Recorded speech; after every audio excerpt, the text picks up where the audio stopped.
I'm Sue from Movement for Life, and today it's all about the powerhouse warm-up on the wall. So, in order for you to get a better understanding of the integration of the extremities into the powerhouse, we're going to use the wall. So, this is part of the classical mat method, and it's done on the wall. The wall is your teacher, the wall gives you the feedback, so listen to how your body feels on the wall. In order to get started, you obviously need a wall, preferably at 90 degrees. So, obviously just be aware that there are not two of me, it's a mirror behind. And to get started, you want the feet on the wall. From there, you want to try and get those ribs to settle on the wall. If this is a challenge and the back arcs or the head drops forwards, then just slightly move your feet forward. This is part of the 7-day challenge, so if you do it consistently, it should basically improve and your feet should be able to move back towards the wall. So with the feet slightly forward, you should automatically be able to feel that the ribs can settle better. You're not looking to flatten the lower back on the wall, you want a natural curve of the spine. The most important thing is to draw the ribs down and find that connection. The wall gives you the feedback, so press the hands and the back of the arms onto the wall. Our first exercise is the squat. So I'm going to challenge myself and keep my feet on the wall.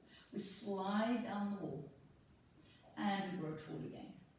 Finding the connection through the heels into our center.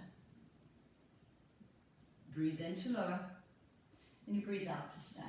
After 5 of these as a warm-up, you can add the arms. So as you bend, the arms reach and lower.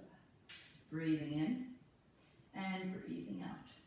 You would have done the arm series on the wall with the weight, so this is the same exercise with the same connections. Last one. On the next one, we're going to do the 100. We're going to draw the feet into our slight V shape. Stay connected on the wall. Once again, if it's too challenging, you take the feet forwards. You nod the head towards your throat. You reach the arms, keep the ribs on the wall, and you beat the arms. And you can hear from my voice that I'm starting to bang on the wall. So if you feel like you're bouncing up and down, you can feel that you've lost the connection. So try and really reach from your back. This is incredibly challenging. So if you take the feet a millimeter further forward, from there you start again, you drop the chin to the throat, reach the arms, and you should immediately be able to feel the difference. So this is what you're aiming to create when you are on the floor. You're looking for that two-way stretch and the reach from the back of the arms while the ribs are being drawn down. You're trying to reach the feet away from the crown of the head in that two-way stretch. Keep beating the arms. Breathing in for 5. And breathing in for 5. Breathing out.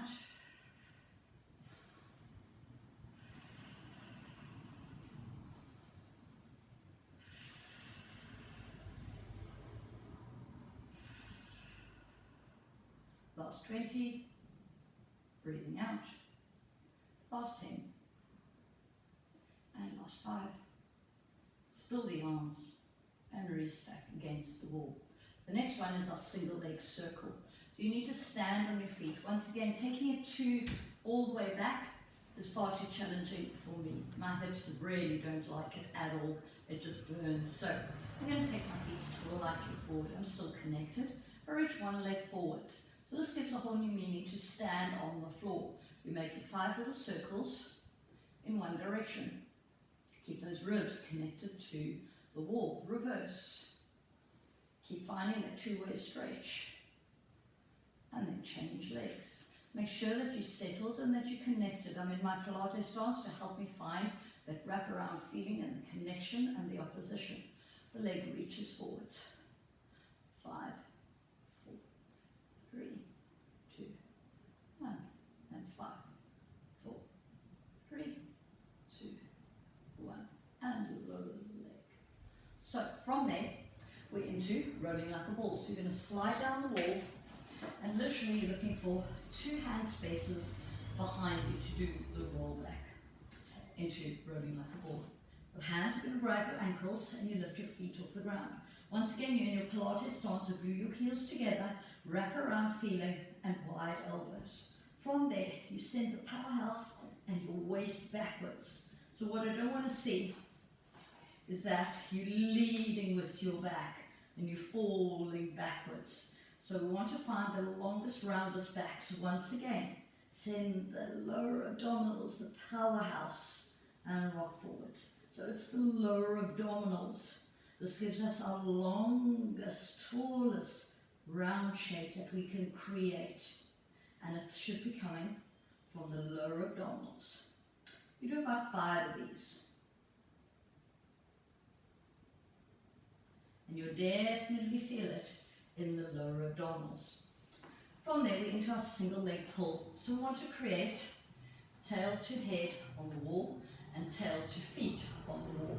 If this is really hard and pulling and dragging on your hip flexors, you either need to bend the knees or basically you haven't found the two-way stretch. You need to be lifting up and out of yourself. Make sure that you're not pushing down through the back of your knees, double jointed for those that are, and your heels lift. You must stay connected to your seat. So, if this is a challenge, you just get a block. You're going to sit on the block on the wall. This will just give you a little bit of height and allow those hip flexors not to dominate the exercise and therefore your brain and the total discomfort that you are in.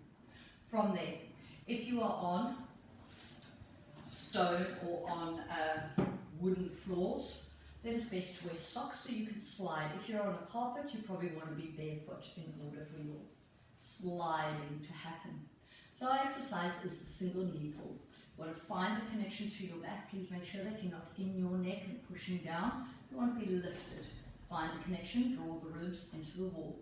You're going to draw one knee in and you're going to take the hands, wrap around your ankle and your shin and draw the knee in using your tummy and swap. You draw the leg in, pull, pull, and swap. Pull, pull, and swap. Pull, pull, and swap. Once again, your head, your ribs, all stay on the wall. It's not you coming towards the leg, it's the leg coming towards you. And it's coming towards you from your tummy. Last one. From there, we're into our double leg pull. So once again, find the connection to your back and you bend both knees and reach them away. Bend both knees and reach away. Bend both knees, reach away. Bend the knees and reach away. From there, add the arms. So you pull the knees towards your chest. You reach the arms long, connected to your back. Once again, we did our arm weight series, so the arms stay long. Draw the legs in and reach away. Draw the legs in and reach away. The in movement comes from your abdominals. So, from there we're into our spine stretch forward. Once again, you want to find that two-way stretch, find the length in the spine. If it's too much for the hip flexors, then just hop on your box so you can still find the length. Most important, once again, is to keep the ribs on the wall. So, from there we wrap our hands around the back of our head, interlink them, and the thumbs are just underneath the jawline. So we talked about the Coca-Cola pull tab or the chin nod. So from there, we drop the chin, and you should feel the indentation that's at the back of the head disappear and the neck become nice and long.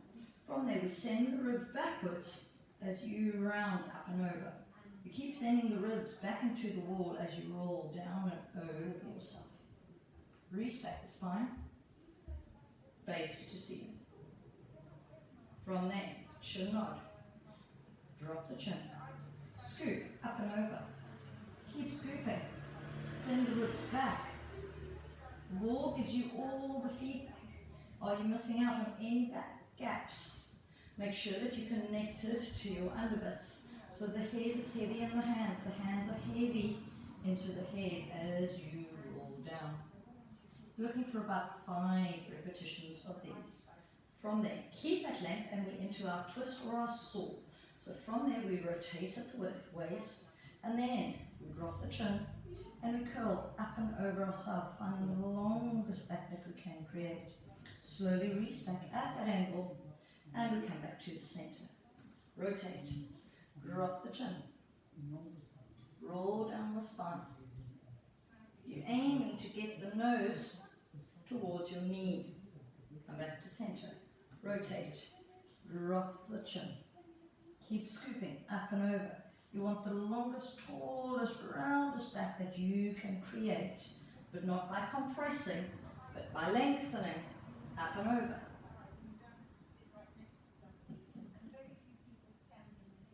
And come back through to center. So that is the sword. From there we're going to do the swan. So you're going to come to standing and you're going to face the wall. So once again, it would be near impossible to be on the wall. You can already see how much the back is hyperextending.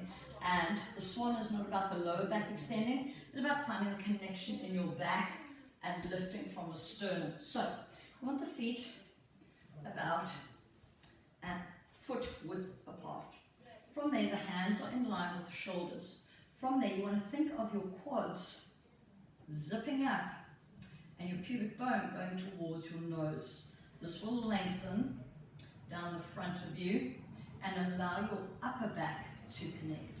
You want your hands pressing into the wall, almost like you're going to climb up the wall, and then return to neutral. From there, once again, tuck. And keep pressing the hands, connecting the hands into the wall, and feel the back, upper back working. Once again, quad, tuck. Send the ribs down and in as you lift the sternum and connect to your back. Once again, you're looking for about 5 repetitions. So tuck the pelvis, pubic bone to nose, connect your hands into the wall like you're climbing up the wall, and find that mid-upper back. So, from there, we're going to get back onto the ground. Before we do, we're going to do our shoulder bridge. So, feet further forwards. Once again, it would be impossible to do it directly on the wall. You wouldn't have any leverage. So the arms are on the wall and your ribs, once again, are connected to the wall. From there, we start to tuck the pelvis up and underneath, and we roll the spine. Feel how the arms connect to the back. Ribs stay on the wall, and peel yourself back down through to neutral. And again, draw the tummy in. Wheel the pelvis, ribs stay on the wall, keep the sternum extended and open, think of the dumb waiter, and roll yourself back down again. We want about 5 of these. Tuck, peel, lower, mid, ribs stay down, and slowly roll back down through to neutral. Last one. Draw the tummy in, peel, lower back, mid-back, keep those ribs down and connected so they don't pop out and flare. Keep connected to the back, keep looking for that 2-way stretch as you roll back down through to neutral. From there, back on the floor, and we're going to do seal. So, you're going to create the same shape as you did for rolling like a ball. The hands are going to go on the inside and they press on the knees. And you're trying to push the knees out and the knees are trying to push in. So there's that opposition going on all the time. The hands go through and they wrap around the outside of the feet. Once again, you want 2 hand spaces behind. And from there, you draw the tummy in and you're going to clap 3 times with your feet. 1, 2, 3, and you tuck and you roll back. So, tuck. And once again, you're looking for your lower abs and your center to draw you back. So, clap 3 times, roll back.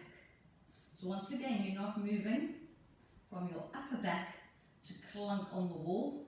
It's the lower abdominals scooping and sending your seat and your center back first. Once again, tap 3 times, tuck. And you're looking for about 5 of these. From there, in one movement, you come to standing. We stand on the wall. And once again, we're going to do our standing roll down, which would be really impossible to do with our feet on the wall. So we come slightly off the wall, connect the rest of your body onto the wall. From there, we reach the arms to find the back connection. We drop the chin towards the throat, and we start to peel off the floor, off the wall onto the floor. From there, you get your butt off the wall and you walk yourself 4 hand spaces into the plank. From there, you send the ribs up and you walk your hands from your back and you keep your butt off the wall as you come back up to standing. So you're trying not to touch the wall. Again, lift the arms, find your back, curl up and over. Find the two-way stretch without brushing and touching the wall. Walk your hands 4 spaces onto the floor and connect to your back. Restack. Send the ribs up. From your back, move the arms. Find that two-way stretch and come back up to standing. Last one. Arms up. Scoop up and over. Send the ribs up towards the ceiling. Heavy on your big toes without you rocking backwards, without touching the wall. Move from your back to come into your plank. Make sure that your chest is lifted through your arms. So the bicep curls with the weights. From there, connect the ribs, reach the arm, reach from your back, and move from your back to bring the hands back and restack the spine. So, I hope the powerhouse warm-up on the wall made sense to you. I hope you feel much more connected and integrated from your extremities to your center. Once again, happy practicing, 7 days, and I'll see you at the other end. Thanks for watching.